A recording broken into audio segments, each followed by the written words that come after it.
Another day, another dollar as I holler to the world. I love the way I'm living, love the Gucci, love the girls, love the parties and the clubs, love the models and hot tubs, love the German engineering set on deep dish dubs. Another tour around the world, entertaining the fans. I love walking through the airport, taking pictures, shaking hands. Every day for me's an oyster, crack it open, find a pearl. I love the way I'm living, is what I holler to the world.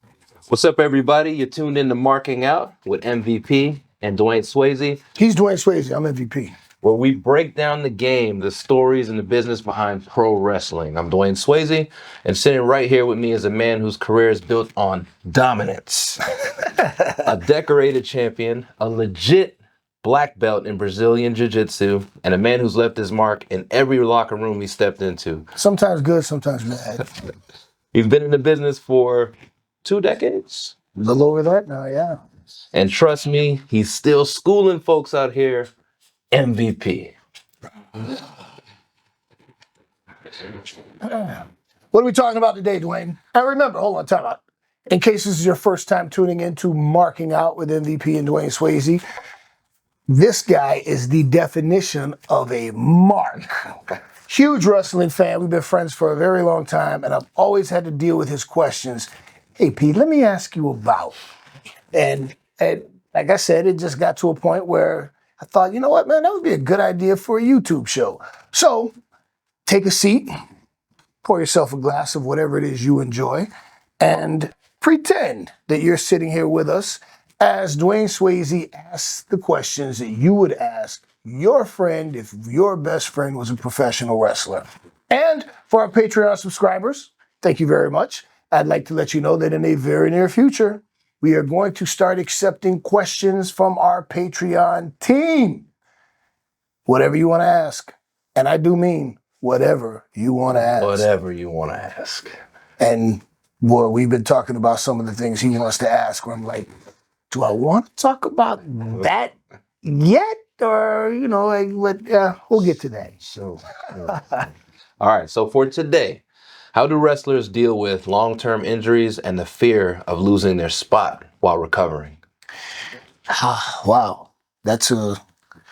So the wrestling business has changed quite a lot through the decades. Many, many years ago, there were no guaranteed contracts. You didn't work, you didn't get paid. So guys that got hurt had to figure out how to, wrap an injury up with an ace wrap, pop a few pain pills, and work through it. And, we as professional wrestlers, if you're a true professional, our job is to make the other guy look better than he actually is. And if you know somebody's hurt, you got to work around that injury. And you got to help get a guy through a match and get the best match out of the guy. And I say guy, I mean, men or women, because you got some amazing women in this profession that have also worked through major injuries. And there's no way that you are going to be in this profession for an extended period of time without at some point sustaining some type of an injury. Just comes with the territory. But you have cumulative damage that builds up. I mean, we fall down for a living. And for as fake as pro wrestling is, you can't fake gravity. As I heard a comedian say a long time ago, it's not the fall that kills you, it's the sudden stop at the end. Things have changed a lot through the years. Like traditionally, when you go back to the old territory days, and even the early days of WWF and the NWA, WCW, you didn't have a whole medical crew on site. When I first started with WWE, they had one doctor and a couple trainers, Dr. Rios, as a matter of fact. But in the early days, there was no doctor. You had to go on your dime and you go see a doctor and get taken care of. You had to work through the pain, work around the pain. And sadly, that's how, as I understand it from the guys who were around back then, that's how pills became such a terrible part of wrestling culture initially. Guys working hurt, working through the pain. And then when contracts came, that kind of changed things a little bit, because if you were hurt, you could get your medical attention, recover. You're still under contract, you're still getting paid.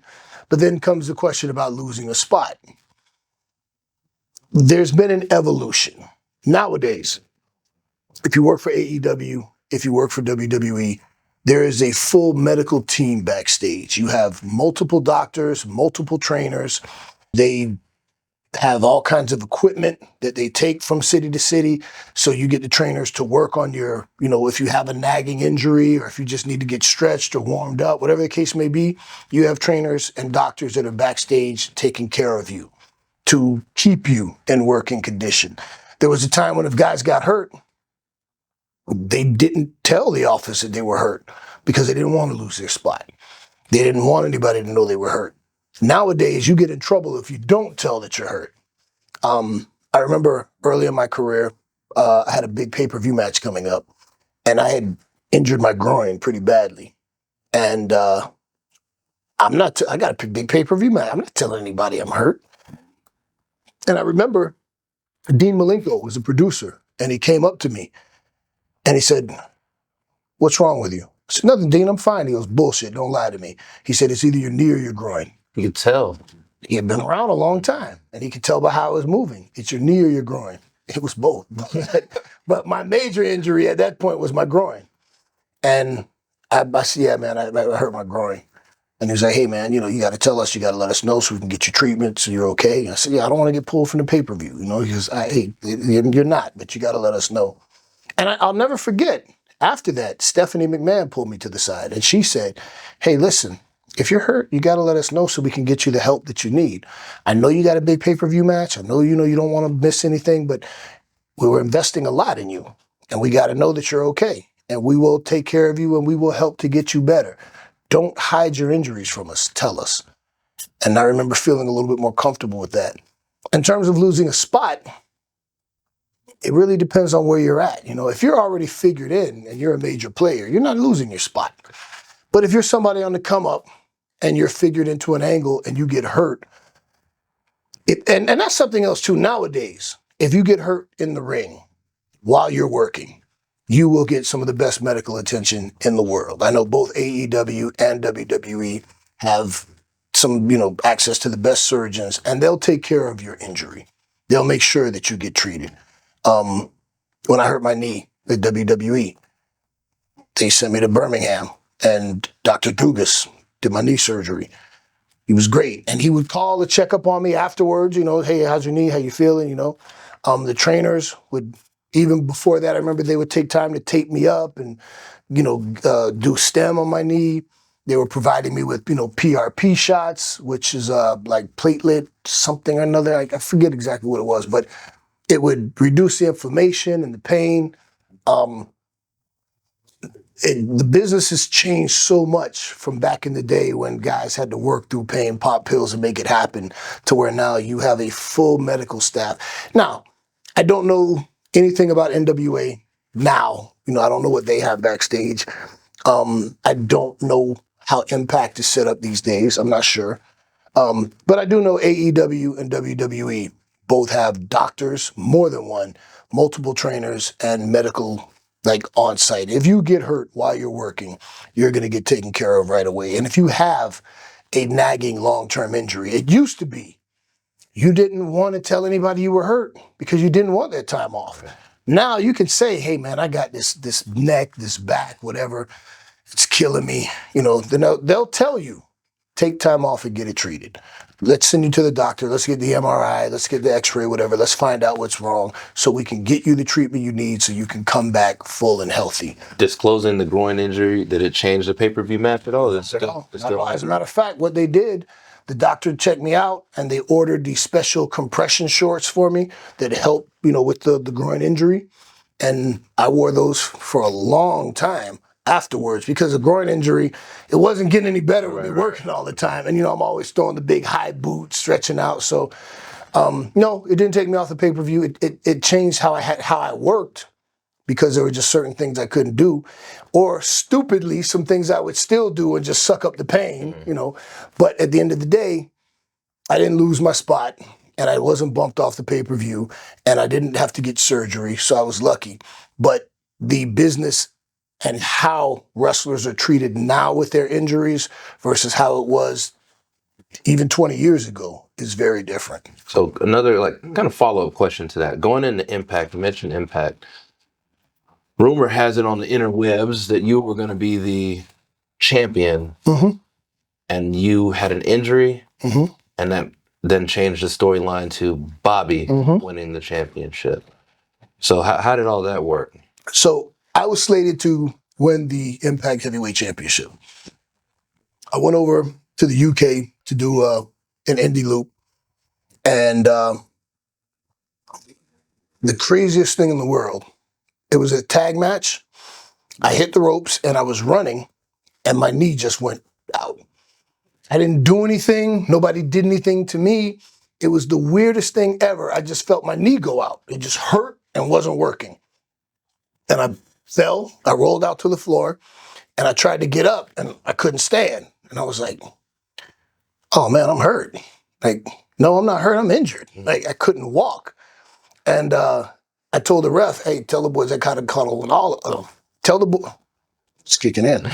Tell the boys that they gotta call an audible. I can't walk. And it was funny because Hurricane Helms and Low Key were on that show, and they were upstairs, and Helms, being the rascal that he is, after the fact, I found out that Low Key said, hey man, is MVP really hurt or is he working? And Hurricane said, nah, he's hurt because he can't sell that good. And after that, another little side note, me and Chris Masters, the Masterpiece, were booked to do a show, and we worked it out with the promoter to stay for a couple of days so we could hang out and have a good time and smoke out and chill. But I still couldn't walk. So imagine Chris Masters, we got the wheelchair from the lobby of the hotel, and Chris Masters is pushing me around. He's pushing me. We're going to all the coffee shops, and we kept talking about let's go have another latte. And he's pushing me around in the wheelchair and on cobblestones, and I'm like, Chris, hey, come on, take it easy, man. At one point, I'm telling Chris, you can't push me up the curb. You got to turn me around and pull me backwards. No, I got you, man. I'm like, Chris, it's not going to work. And we had these little Asian women helping us, and like two meatheads in a wheelchair. But what happened with that was that when we got back to the States, I still wasn't in any shape to wrestle for the title. And I was hoping, like, maybe I'll be okay. Maybe it didn't happen. And the office asked me, and apparently they had already been wanting to bring Bobby in to work a match with somebody else. And they asked me, what's your relationship with Bobby Lashley? I said, man, that's my boy. We were tight. We were cool. What would you say if we brought him in and we do an angle where you brought him in as your stand-in and he wins the title? And I was like, I'm with it. Let's go. And people have asked me, like, man, how do you feel, man? That was your chance to be the guy to win the title. I'm not bothered by it at all because, again, from a business standpoint, it worked out way better that way. I mean, yeah, I could have had the title and it would have been me and Kenny King, but then you wouldn't have had that run with me, Kenny, and Bobby. And Bobby, right. And we did the whole angle where that was our title. That was that we were the champions, right. Which later on, proved a little contention with me and Bobby in the storyline and whatnot. But from a business standpoint, I said, no, this works fine. I'll step to the side. Bobby holds the title. I cut the promos. Kenny's the little brother that's sawed off and ready to go off at any time. And like, Kenny, we want to talk to the man. Kenny, man, you already talked to him, man. You're punching people, and so it worked out great in the end. And I don't feel bad about not having won the title. Card subject to change. That's what we say in the business. And it worked out way better because now you look at it, me and Bobby made money together doing it there. But then years later, we reunited in WWE doing the same thing. And now, we're on our last ride at AEW doing it one more time. So I'm real happy with how that worked out. And then, a few weeks, I never needed surgery. My knee healed on its own and it was fine. I was in Houston with the Boo Boo Face because we worked on the Return of the Ronin, the theme music. Yep. And every time that hit when you came out, it was just like, oh yeah, I know what's coming. But yeah, you're right. Everything worked out exactly the way it needed to, man. it worked out way better in the end with Yeah. Bobby winning that title. And, what we ended up doing, I'm very proud of it, and I wouldn't change a thing. Was that Bobby's first heavyweight champion? No. He won the ECW title. Oh, that's right. When they had the new Coke version of ECW, I think I remember that from a lyric in your Fall Mighty. Yeah. This song to Bobby Lashley. Yeah, that version of ECW was like new Coke. It wasn't ECW. It was, it was something. But I think Bobby had the ECW title twice, I think. Yeah. And then he won the Impact title. And then, Bobby's got like 30-something championships from all his, somebody posted it, a picture of like all the titles that he's won with how many times. It's ridiculous. He's a decorated champion. So hopefully AEW champ. No, there's no hopefully about it. Oh, There's no hopefully about it. Understood. Who's going to stop the Almighty? Nobody. There you go.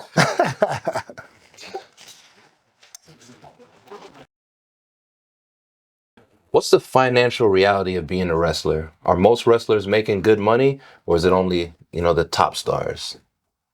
How do you define good money? It's a matter of perspective, right? Yeah. The reality is that it's like a pyramid. I almost say a pyramid scheme. At the very top of the pyramid, you have a handful that are doing 7 figures.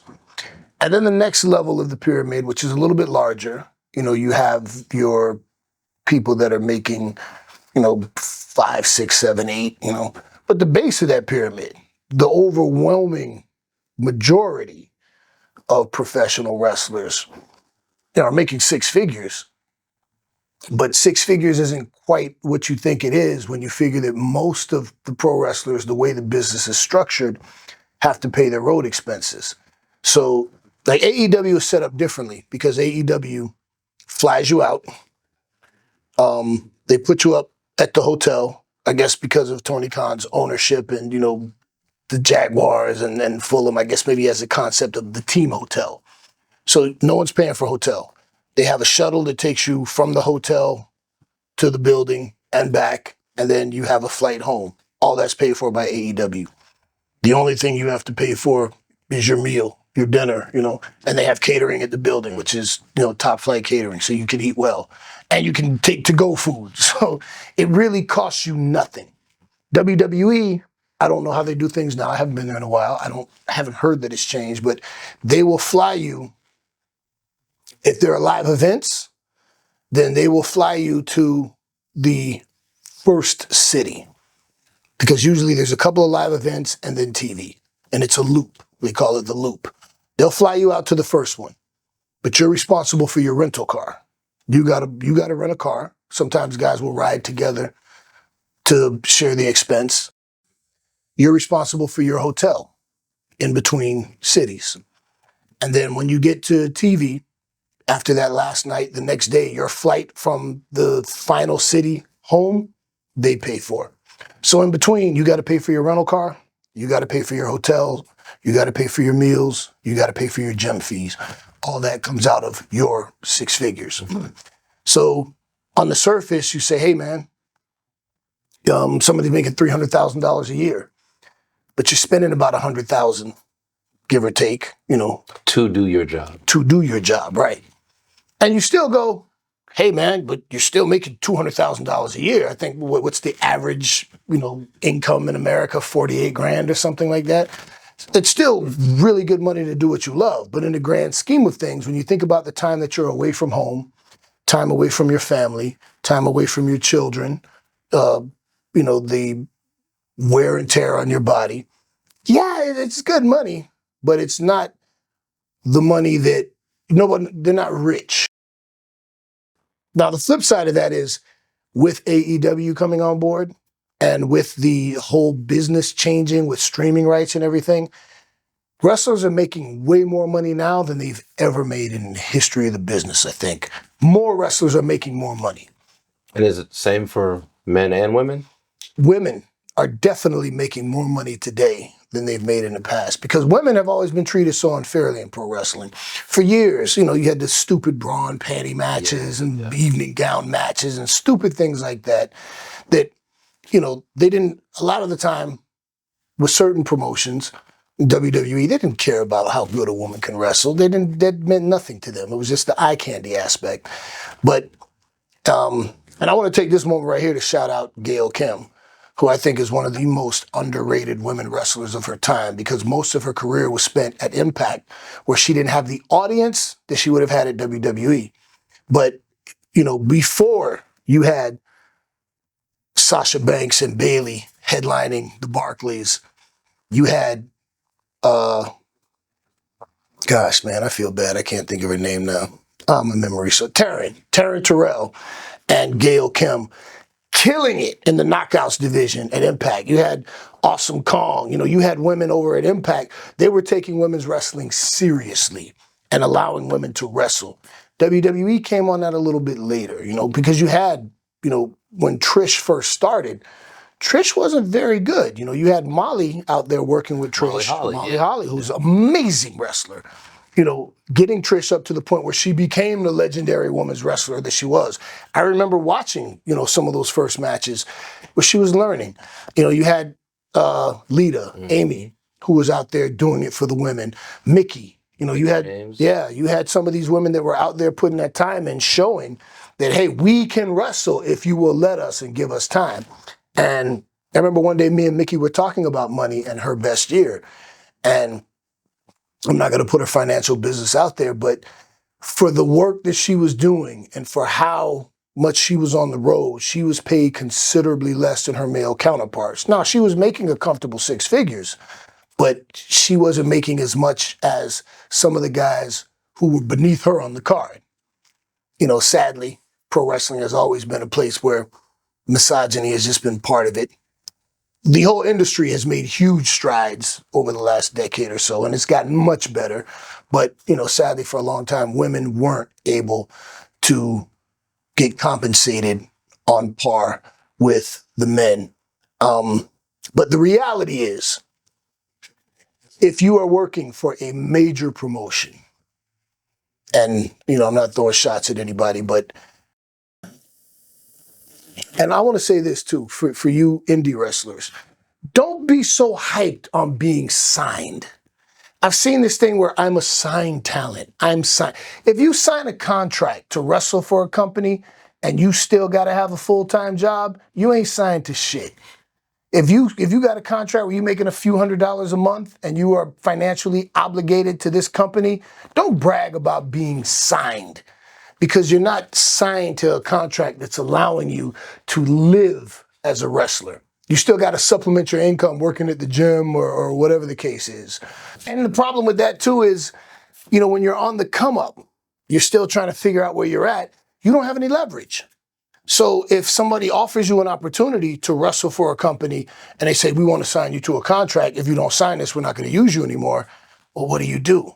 You're like, do I take this contract and lock myself in with this company where at least I'm getting some kind of TV time and I'm making some kind of money?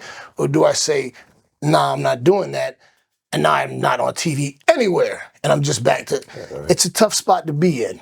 And are these, and sorry to interrupt. No, don't be sorry. Are these contracts like 2-3 years? In some cases, yeah. I famously fell out with Corey Bauer and MLW because they were signing talent to contracts that I felt professionally was unfair.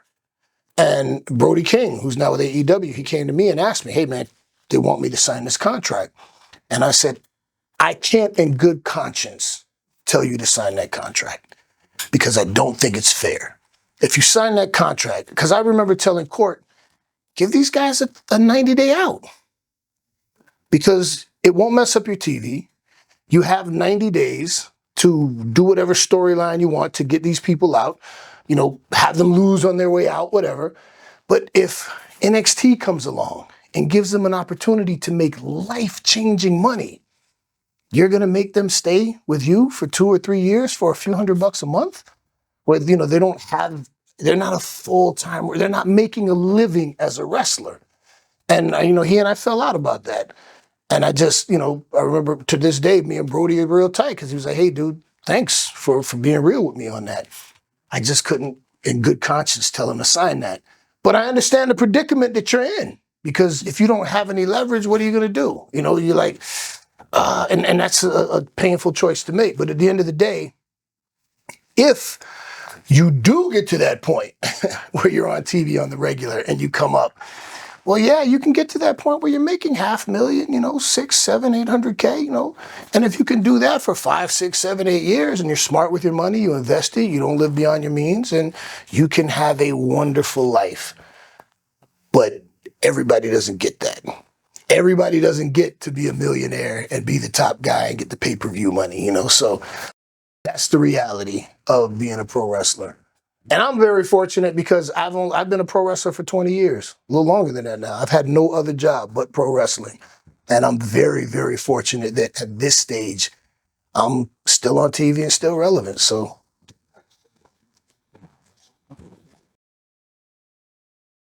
What's the toughest part of adjusting to life after wrestling when someone retires or is released? I'm very fortunate to say that I don't know that firsthand. I have been so fortunate, as I said, like, I think the average WWE career is comparable to the average NFL career. I think it's like 5 years. Wow. The average. Okay. You know, we think about, you know, the people like Miz, who you've seen on TV for 20 years, you know, but then you forget about, you know, the Deuce and Domino. Right. You know, you saw them pretty prominently, but it wasn't for a long time. And for me, like Ahmed Johnson always sticks out, but then all of a sudden he was gone. There's a lot, if you really sit and think about it, there are a lot of people that you saw on TV for a few years and then they were gone.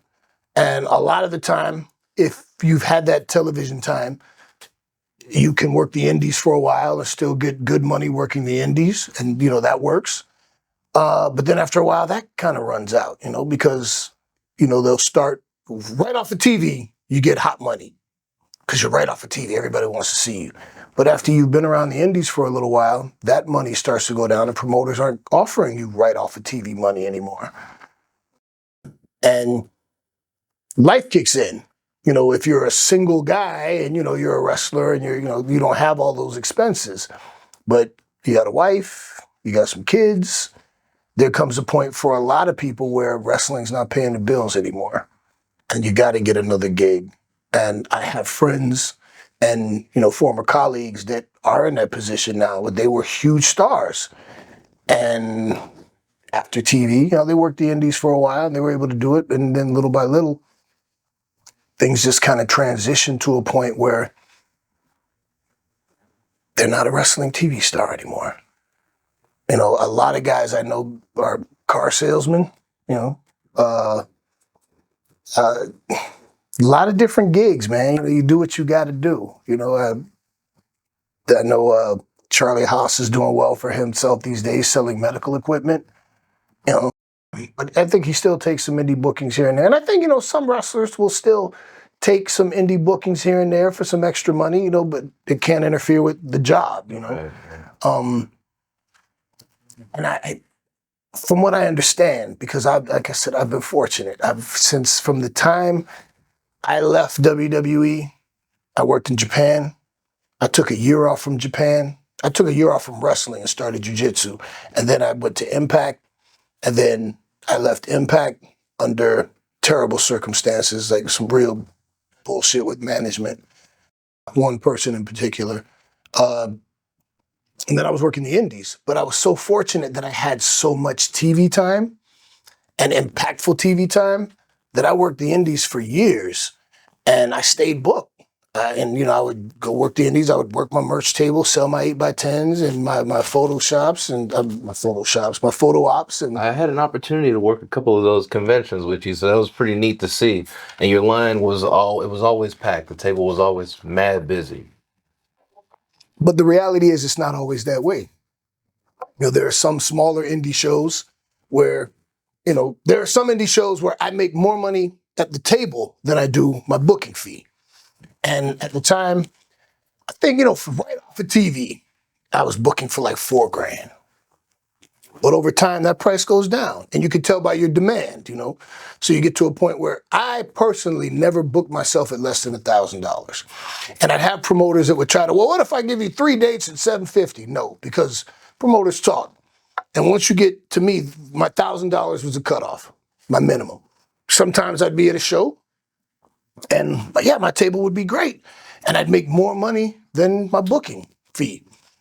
Other times, maybe I made a couple $100, you know. It wasn't always glitz and glamour, you know. And sometimes you're at the VFW hall in Poughkeepsie or whatever, you know. And it's, you know, there are no limousines in big arenas and, you know, those, but I was still making money as a professional wrestler.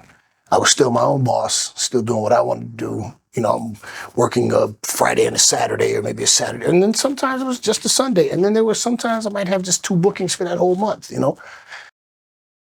But fortunately, it never got so bad for me that I had to take on a regular job. And I always managed to be able to stay in wrestling.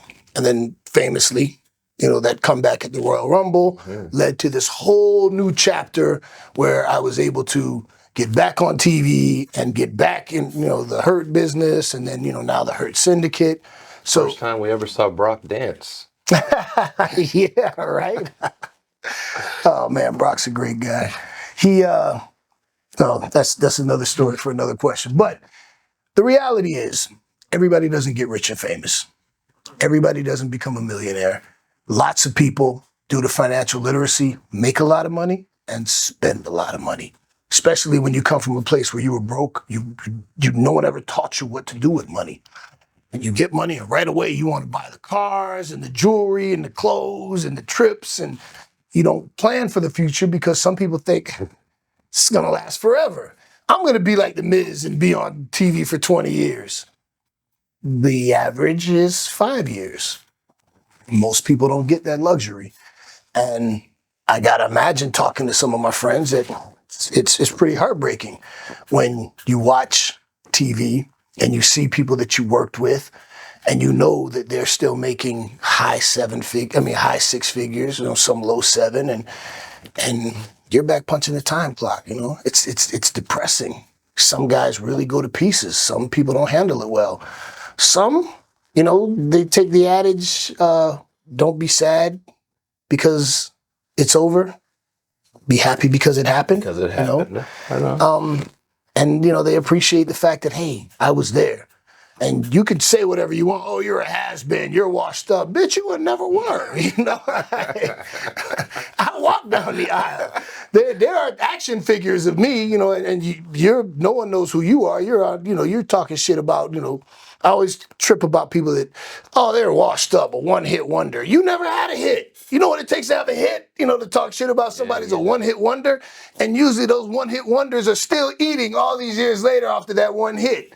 And you still punching the time clock for your boss, you know? So I can't imagine, P, like how it feels to walk out onto the ramp and there's 15,000 people just screaming for you, either or, you know, happy you're there, booing, but to get that reaction, and then all of a sudden, you know, it's over. The last time was the last time. It's over. And if you're lucky, like I said, yeah, maybe you still get to do the VFW hall where there's 200 or 300 people, and you get that big pop, and you get the people that want your autograph and your photo. But even sometimes that dries up, and there comes a time when it's over, and you have to be able to make that adjustment in your life and just know, okay, well, you know, it was awesome when I had it, and now it's time for the next chapter of life, whatever that chapter is, you know. Like I said, sadly, just like the NFL, you know, just because you make it to the league doesn't mean that now you're rich forever, you know. Everybody's not going to be Tom Brady. Everybody isn't going to have that 15-year career where they're making millions over that time. Most of the guys in the NFL you never heard of. They got to play 3-4 years, and now, if they're lucky, they're coaching high school football somewhere, you know. Same thing with, you know, WWE. You know, just through the years, all the superstars that you saw on TV that aren't on TV, a lot of them had to adjust to getting a regular job. and not being that big star anymore. There are no more limousines and jets, and and everybody handles that differently. And like I said, for me, I'm so fortunate that I'm still 20 years later in the business, making money, doing well, and I'm still relevant, and I'm grateful for that. But I know a lot of guys that tremendously talented should have had bigger careers. They should be millionaires. The ball didn't bounce that way, So it's sad and it's depressing, but life goes on. And as we say in pro wrestling, man, cars subject to change. And on that note, thanks for hanging out with us. Greatly appreciate you stopping by. Marking out with MVP and Dwayne Swayze. Please subscribe, hit the button. Yada, the detail, Like and comment. And, all the details of subscription, blah, blah, blah, are in the description. Go into the description. Everything's there that you guys need. See you, Space Cowboy. I just lay back in something new. Whiskey 21 and over, low ball. Make it too neat, Dizzer from Harlem. Yeah, I'm from Houston, off of Fondren. Mike Mazan and real world flow.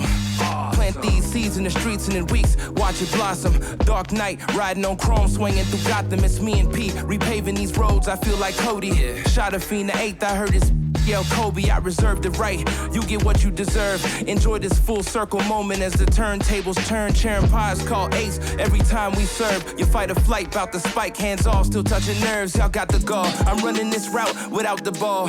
P called the play, now we trending like Logan Paul. The we got in store can't be purchased in the mall. 50 and 0 like Floyd.